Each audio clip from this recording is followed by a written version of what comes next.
kadib howlgallo ay xalay ciidamada ammaanka ee degmada Balad Xaawo ee gobolka Gedo gaar ahaan ciidamada nabad sugidda Jubbaland ee gobolka Gedo ay ka sameeyeen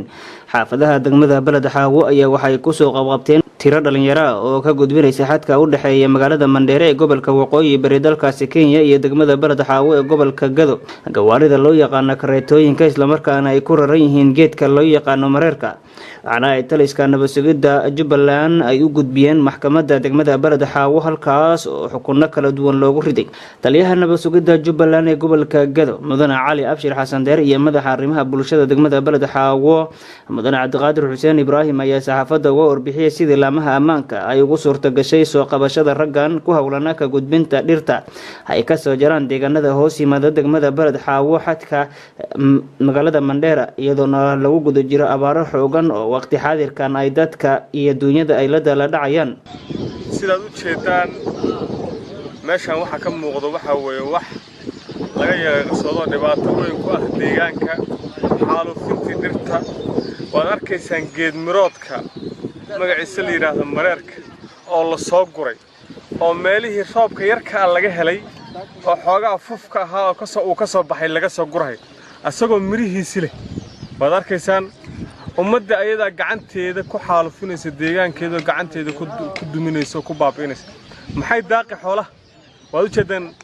xigtirteeda wixii yarka soo baxayna saasa loo xaalufinaya waxaan u sheegaynaa bulshada ku dhaqan gobolka Gedo in ay joojiyaan xaalufinta dhirta oo si midaysan ay oola diriraan wixii gacantooda ka bato oo maaragtay ay wax ka qaban waayeen hanala soo socodsiin hay'adaha amniga ha soo wargeliyeen annaka tilaabo sharci ka qaadan waa u jeedaan xalaha minbarkii baa la soo qabtay ayagoo guureynaya xuduudda laga soo qabtay waxaan ognahay hameen walba saasoo kale in loo soo gelinayaan og war meeshaad ku aragtid soo sheeg shanqartooda haddaan maqashid soo qayli nala soo socodsiin annaka tilaabo ka qaadayna sharciga ku soo dhaweynayna waxa weeye deegaankii baa la sii baabiinayaa abaarta waxa keentay dhirtii baa dhulka laga dhameeyay roobkiiba waa eber muxuu soo bixin roobkii daay wuxuu soo bixinay malaha meel bannaan uu ku daayaa biyihii waa iska soconaya geedkii mar hore laga dhameeyay haddaan waad maqlayseen meesha masaafada ay jirto meesha uu ka keenay uu ka soo guray dhirta miraha leh uu ka soo guray waa meeshii daruur yarta ay ku daaday xoolihii abaar bay la dhamaanayaan geedkii qoyanaa oo hadda ay ama wax ka daaqaan lahaa oo wax ka raasaan saasa loo soo goynaya kuwaana gacan birahan ku qabanina ilaa maxkamad baan saarayna waxaan maaragtay runtii u mahad celinayaa hay'adaha amniga ka howlgala degmada Balad Xaawo iyagoo u taagan runtii la dagaalanka cadowga iyo qayb walba ma waxay la dagaalamaan cadowga kaliya maaha wax walba oo runtii deegaankani dadkan wax u dhimahay la dagaalamahay inay u soo jeedaan habeen iyo maalin arrintaas aad iyo aad baan ugu mahadnaqaynaa hay'adda amniga nabad sugidda degmada intaas markaan ka gudbo waa u jeedaan geedkaas wuxuu la mid yahay hal irmaan ayuu la mid yahay waad aragtay waxa miray saaran dadkii cunayo xoolihi cunayo waa neef irmaan uu la mid yahay ninka neefka irmaanka marka halkaas ninna ma ogola hashiisa irmaanka oo u dhashay inuu gowraco ninkaas wuxuu la mid yahay nin gowracay hashi irmaanka oo adoolada nin gowracu la mid yahay ninka geedkaas sidaas u jaray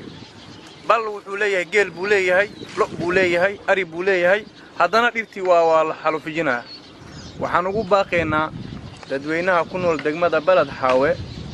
ama gobolkaba in maaragtay arrintaas ay ka waantoobaan arrintaas ay ka foojignaadaan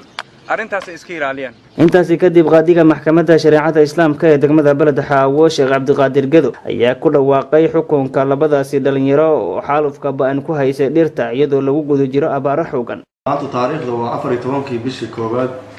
2017 waxaa maxkamadda degmada Balad Xaawo horteeda la keenay labada eedeysano oo kala ah Bishaar Cabdullaahi Cali